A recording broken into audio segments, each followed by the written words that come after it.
I wanted to demonstrate how bad this problem is and how much trouble it costs you.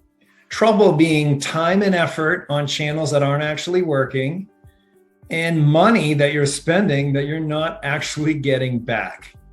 It's an epidemic. It's a plague. It's a virus on ad spend and brands and media buyers trying to make a living. It's out of control, and it's only gotten worse.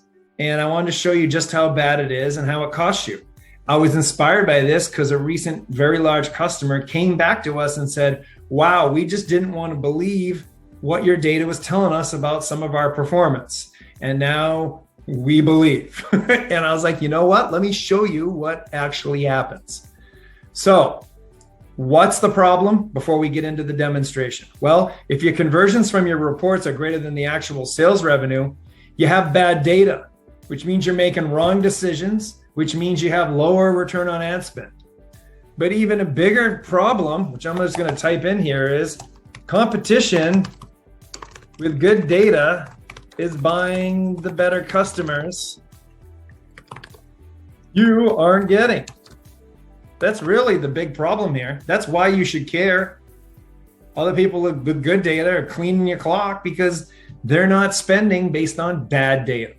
So let's walk through, let's lay out the tail of the tape of how bad it is. Revenue for the year. Here we go. In Shopify. Now, granted, Shopify isn't foolproof for revenue, actually. You might have revenue outside of Shopify that's happening on like a Klarna or, and you didn't set up your app right, or you're taking phone orders and punching them into a different system. So this revenue he actually makes more than this, but this is pretty close to accurate for Shopify. Then we go to Klaviyo. Klaviyo says, hey, look, I made you 1.120 million. So let me go in and type that in. 1.120. So, email is certainly a factor in that. Klaviyo, very valuable tool. It says 1.1. SMS, which is huge. I got a feeling this is going to be a little high. 1.4 million from Klaviyo. Wow. Send more text. You're going to be rich. Again, attentive, a great tool. Should be using it. Should be texting. Should be SMSing your leads. Let's go into Google. This should be a good one here. What does Google say it's done? I'm going to his Google sales conversions, 5 million. Wow. Great job. The only problem is 5 million here. Let me change my fonts. Try to get them about the same. You're now at 7 million and you only made 3. Obviously, Google's a little optimistic about things. It's somehow claiming an extra 2 million than you made. Now, I don't want to pile on Google here. One, they're a good partner of ours. I don't want to badmouth them, but this may even be a bad setup on our customer. They may have set things up wrong. The pixel, all sorts of reasons of all very smart people doing very smart, well-intentioned things. But at the end of the day, it's saying 5 million and he only did 3 million. Now we're going to Facebook. Here's comical. It doesn't even sum it. You can't even get a total, which is sad. So I'm just going to have to eyeball it here. 94, 125, 300K, give or take a few dollars. You know what? I don't understand how Facebook can't total up a grid, but who knows? Okay, so at the end of the day, what is this massive total? So I paused the recording to sum all up Facebook because it was so ridiculous it couldn't just give me a total. But at the end of the day, these are just his 4 major channels, 7.8 million. That's an overcount of 4.7 million. He only made 3 million, 252% higher.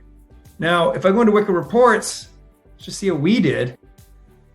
So Wicked Reports shows 3.129. Wicked Reports did overcount by 30,000. That is much different than 4.7 million. And you know why that is? If orders get deleted out after the fact. So there's 30 grand in orders that someone created, we captured, and then they deleted. So that's why, otherwise it would have been to the penny. So the risk, and this, we didn't even count this overcount. Microsoft, which is probably another couple hundred grand. And then you got push owl notifications. It's a couple hundred. Push owl claims like, 500-600 grand. So this overcount is actually probably triple what they made. The problem with this is you then spend thinking you're going to make more money and you don't. And then you're banging your head going, I seem to be optimizing my data based on my ads, but when I spend more, I'm not scaling my revenue. Why is that? It's because the numbers that you're acting on were incorrect. That's why.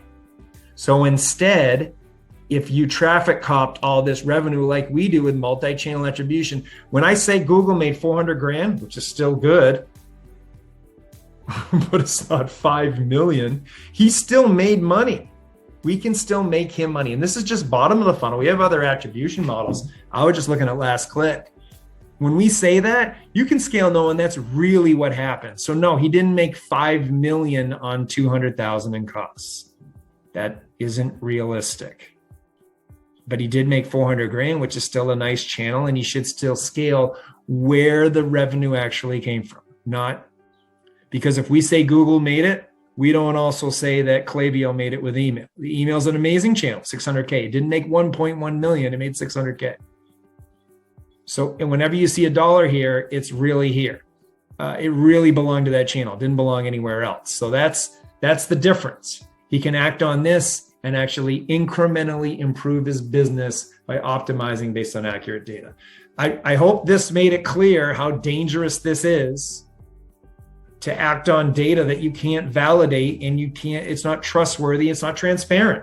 But even not having transparent data, you can see when you have millions more than you actually made, you shouldn't be acting on that data. Thanks for listening.